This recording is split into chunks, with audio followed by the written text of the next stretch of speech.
राष्ट्रवादी चिन्ह आणि पक्ष अजित पवार गटाकडे निवडणूक आयोगाचा निर्णय। निवडणूक आयोगाविरोधात शरद पवार गट सुप्रीम कोर्टात जाणार।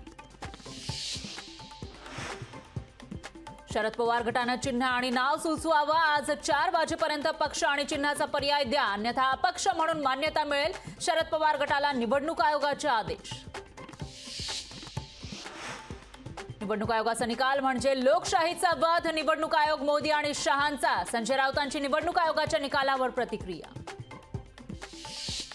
हिम्मत असेल तर स्वतःचा पक्ष काढा, संजय राऊतांचा मुख्यमंत्री शिंदे आणि उपमुख्यमंत्री अजित पवारांना आव्हान। निवडणूक आयोगाच्या निकालानंतर शरद पवार गटाची दिल्लीत बैठक। बैठकीला शरद पवार गटाचे नेते उपस्थित। निवडणूक आयोगाच्या निकालानंतर मुंबईत शरद पवार गटाची बॅनरबाजी। आमचा पक्ष पवार साहेबच, संकट आलं तरी डगमगायचं नाही, अशा आशयाची बॅनरबाजी।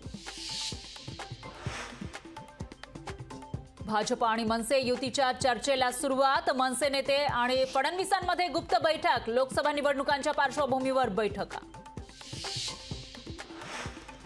रत्नागिरी सिंधुदुर्ग लोकसभा मतदारसंघासाठी भाजपकडून मोर्चे बांधणी। रत्नागिरी सिंधुदुर्ग लोकसभेच्या जागेवरून शिवसेना भाजपमध्ये वाद।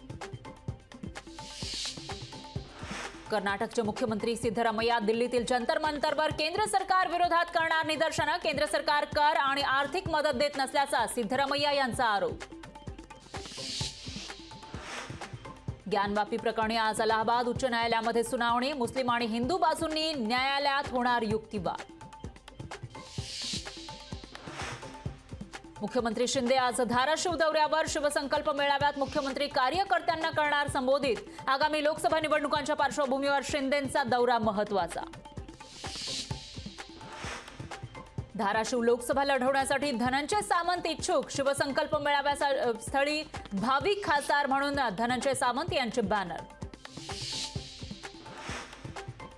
मराठा आंदोलक मनोज सरांगे पाटील महाराष्ट्र दौऱ्यावर। सरांगे पाटील आज नवी मुंबईतील मराठा महोत्सवाला राहणार उपस्थित।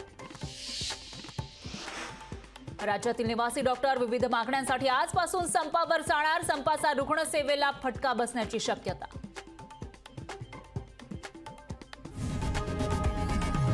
लोकशाही मराठी ऐका, पहा, जागरूक रहा।